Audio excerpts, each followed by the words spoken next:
Hello, everybody. Thank you very much for tuning in. Hope you all are doing well on this glorious day. Just again, want to say thank you for all the love and support that we get. Forever grateful. Couldn't do it without you guys. If you haven't already, please remember to like and subscribe and all that good stuff. Really helps me out. Helps me know what videos you like, what videos you don't, all this kind of thing. So yeah. Today we are going to be talking about a question that I get asked quite a lot, especially in store. I get asked it, but it's a question we get asked a lot in general. And so that is how to go about adding fish to an African cichlid aquarium. So what we'll do if you're if you're new around here is I'll walk around and show you guys all the fish and talk over it. When I don't need visual aids, basically because that'll be more fun. You can get a store to a kind of double up. So yeah. No, so the basic question is, how do we add fish to an African cichlid aquarium? And it's important to note here, when I say that, I'm referring mostly to peacocks and haps, and mbuna as well, like Lake Malawi fish in general. I'm not so much talking about like tangyikans and that. Although probably the same processes could apply to the tropheus and that as well. But we're not talking about like shell dwellers or jewelies or like any of the little dwarf tangyikans or any of that kind of thing. We're talking about like kind of the big boisterous stuff that most people would think of when you mention African cichlid sort of as a concept. The reason you can't so I guess we'll start at the very beginning, which is, why is this even a conversation? Like, if you're completely new to African cichlids, why do we even need to think about it? Is it not as simple as just throw the fish in there and then go from there? And the simple answer is no, it is not that simple.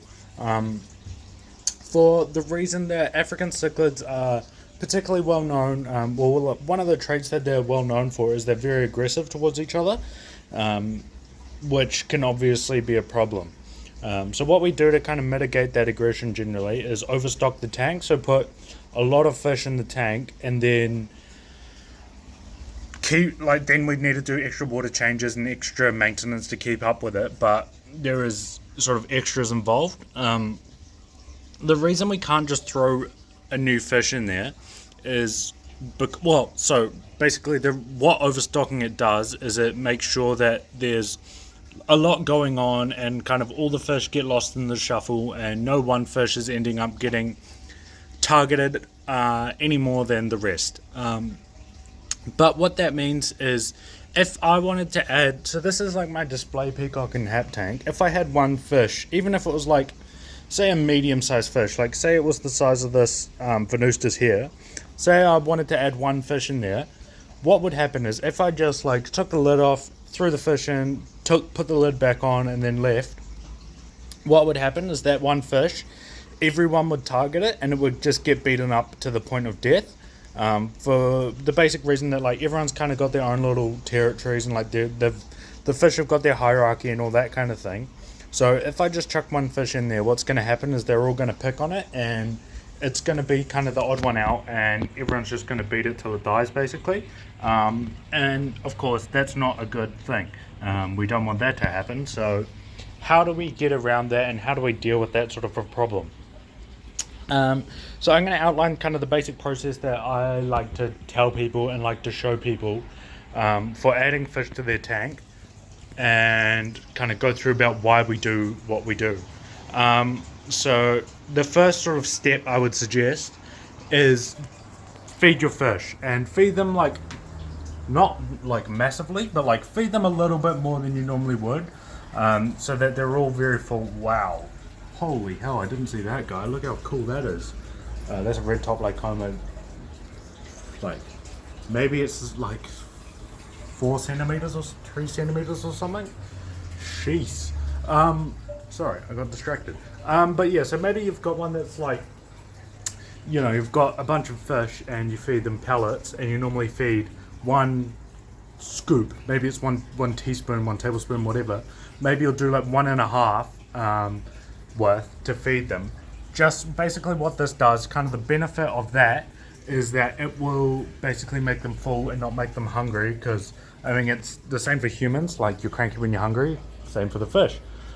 So yeah, that's the first thing I do. Then what I do is take the water down halfway at least. So like, say this is your aquarium. It's obviously the water line's there. Take it down to like there, like halfway, and just leave it at that.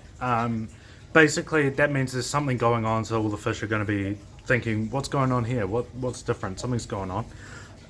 And then what I would do actually is get your mechanical filtration, no matter what that is. Maybe you've got sponge filters, maybe you've got a bunch of filter wool.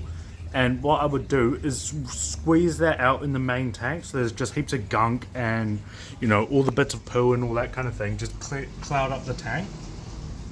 Again, it's like, what's going on? We can't see.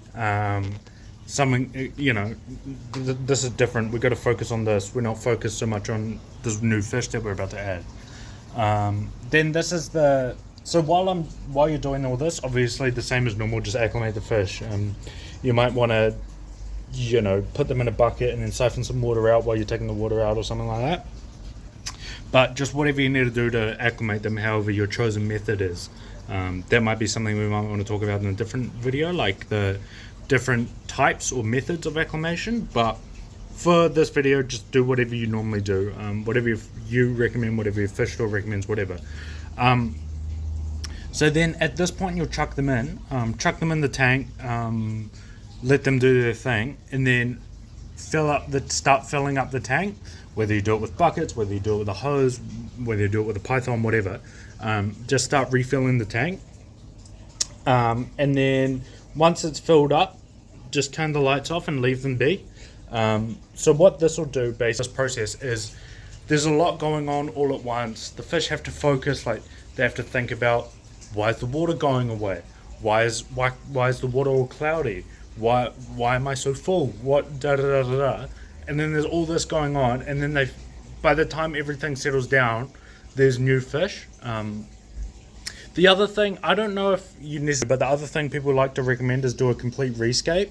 It can work, might not. That's something else you might want to throw into this process if you want. It's not necessarily something I always do, but at the very least it won't hurt. But basically, because everything's changing all at once, it sort of breaks the norm and breaks the hierarchy, so that they don't know what's going on. And then as everything settles, as the water clears, as the water fills up, as they start to realize there's a new escape and all this, then the hierarchies are different, and then everyone starts off on the same foot, and the new fish and the old fish can all get on together, and kind of figure out their differences as they go. So yeah, the only other thing, it's not so much to do with the process of adding fish, but sort of more to do with what you're adding. I would definitely recommend, for a peacock and hap tank, I'd recommend at least 3, adding at least 3 fish. Because if you add 1, still there might be some trouble, because it's like everyone knows each other except there's this one outsider.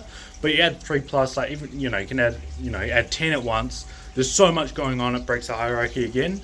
If it's just 1, there's some problems, or there can be some problems. For Mbuna and Tropheus, I'd probably say a little bit more. Maybe you want to add like 5. Actually, I'm going to kind of separate Tropheus in this discussion, because Tropheus might be a little bit different. But for Mbuna, I might add a little bit more, just because they're a little bit more aggressive in that. So you might want to add, I don't know, say you want to add 5 to 8 at once instead of 3 to 5. And that generally will help with, again, breaking up the aggression, breaking up the hierarchy, giving everyone a shot to kind of establish themselves. Man, this chair's annoying. But yeah, kind of giving everyone a chance to establish themselves all at once, so you don't end up with just one fish getting smashed and everyone else like, oh yeah, because there's a new guy and we don't, I don't want to give up any of my territory, so we all got to smash him. Basically, it means everyone at the same time can have a fair shot. And doing this method, I tend to find by far the most effective method, most efficient method, and the lowest sort of chance of problems. Of course, nothing's 100% when it comes to fish. They are living animals, of course, but it by far minimizes your risk of encountering a problem or running into some sort of issue. So yeah, I don't know, if you guys keeping Africans, what's your sort of method? I'd love to hear what you guys do, what you don't do.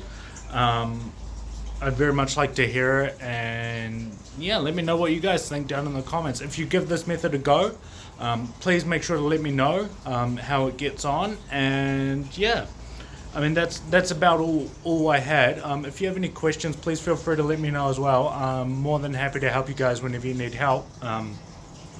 So yeah, feel free to just reach out and we can go from there. But yeah, thank you guys very much for watching. Really appreciate it, and I'll catch you in the next one. See ya.